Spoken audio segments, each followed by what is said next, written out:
लेकिन एक बड़ी खबर अपने दर्शकों को बता दें, अधीर रंजन चौधरी का सरकार पर हमला सामने आया है। आम जनता का गुस्सा संसद तक आ गया है। अधीर रंजन चौधरी ये बात कह रहे हैं, हमले के पीछे बड़ी वजह बेरोजगारी है। मैं किसी का समर्थन नहीं कर रहा हूं, ये अधीर रंजन चौधरी की तरफ से कहा गया है। दिल का गुस्सा संसद तक आ गया है। आज कर रहे हैं तो पहले करना चाहिए था।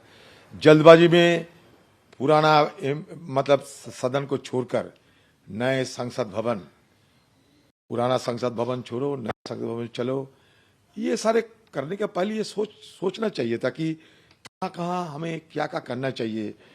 और इसके चलते इन लोगों की जल्दबाजी के चलते आज इस घटना इस तरीके के अंजाम होने में सफल हुई है। नहीं तो ये नहीं घटना नहीं घटने वाले थे। तो कम से कम देखिए, इतने बड़े घटना घटी है ना, आपका कोई प्राइम मिनिस्टर की कोई बयान आई, ना होम मिनिस्टर की कोई बयान, सब चुप्पी साधे है। कांग्रेस नेता अधीर रंजन चौधरी को आपने सुना। अब सवाल यह है कि क्या हर बात पे सियासत करना जरूरी है? क्योंकि बात देश की हो रही है, बात देश की सुरक्षा की हो रही है, बात संसद की हो रही है। केशव का एक बार फिर से रुख करते हैं। केशव, अधीर रंजन चौधरी ने क्या कुछ कहा आपने भी सुन लिया होगा। सबसे बड़ा सवाल यह है कि खालिस्तानी आतंकी पन्नू की तरफ से यह धमकी भी दी गई थी कि संसद पर अटैक किया जाएगा, और अगर इस तरह के केसेस सामने आते हैं तो उस पूरे मामले की जांच होनी चाहिए। लेकिन क्या विपक्ष की हर बात विरोध करता है? तो क्या विरोध करने के लिए विरोध करना जरूरी है? क्या इस तरह का मैसेज देना जरूरी है जब बात खासतौर पर संसद की सुरक्षा को लेकर हो रही हो?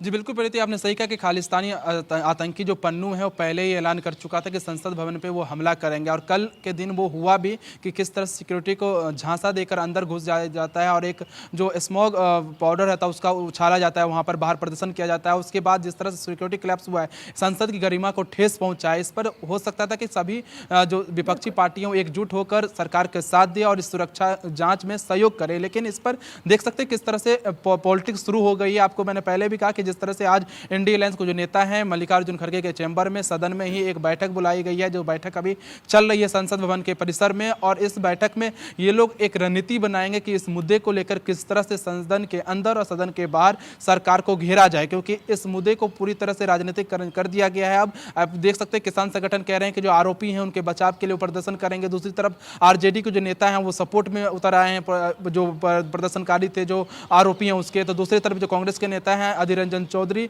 वो साफ तौर से कह रहे हैं कि जो आम लोगों को गुस्सा है वो सदन के अंदर तक पहुंच गया बेरोजगारी को लेकर। तो कहीं ना कहीं आप कह सकते हैं सरकार को ये जो विपक्षी नेता हैं वो सपोर्ट नहीं कर रहे हैं, जबकि इस मामले में साफ तौर से सुरक्षा एजेंसी को और सरकार को सदन में और सदन के बाहर जितने भी विपक्षी नेता हैं वो उनको सपोर्ट करना चाहिए, ताकि इस तरह की घटना भविष्य में न घटे। इस मामले में सभी एकजुट होकर सरकार के साथ खड़े होते, लेकिन वो होता हुआ दिख नहीं रहा था। दूसरी तरफ फिलहाल हालांकि जो सुरक्षा एजेंसी है वो अपनी जांच कर रही है, छानबीन कर रही है कि आखिर कौन लोग इस घटना को अंजाम देने में मास्टरमाइंड थे, कौन इन लोगों को सभी हेल्प पहुंचाया। तो इन तमाम बिंदुओं पर फिलहाल सुरक्षा एजेंसी जांच कर रही है। मुझे एक और बात बताइए, क्योंकि लगातार बैठक की जा रही है, चर्चा इस पूरे मुद्दे पर विपक्ष की तरफ से भी की जा रही है, और यह भी कहा गया है कि जो इंडिया अलायंस के नेता हैं वो राष्ट्रपति से मुलाकात करेंगे। क्या समय तय किया गया है?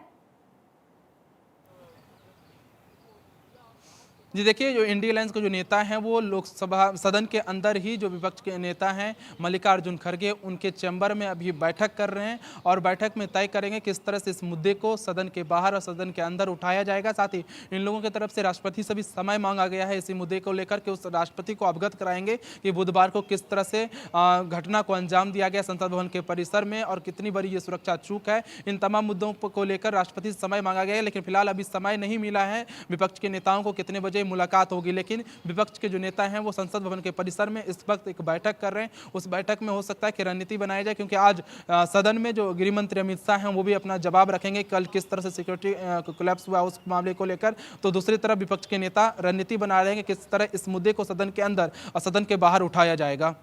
बिल्कुल, तो सदन के भीतर और सदन के बाहर किस तरीके से इस पूरे मुद्दे को उठाया जाएगा, इसको लेकर लगातार विपक्ष की तरफ से रणनीति बनाई जा रही है। हालांकि इस पूरे मामले में कमेटी भी गठित की गई है और जांच की जा रही है, और इसीलिए ये कहा जा रहा है कि जल्द से जल्द जो तस्वीर है वो पूरी तरीके से साफ हो। हालांकि विपक्ष इस पूरे मामले पर राजनीति करता हुआ फिलहाल नजर आ रहा है। केशव, एक तरफ जांच पूरे मामले की जा रही है, दूसरी तरफ तमाम ऐसे सवाल हैं जो हर हिंदुस्तानी के दिल में इस वक्त उठ रहे हैं। लेकिन क्या विपक्ष ये सोच रहा है कि 2024 लोकसभा चुनाव बेहद करीब है और इस मुद्दे को भुनाया जाए 2024 के लिए, इसीलिए वो सवाल इस पूरे मामले को लेकर खड़े कर रहा है?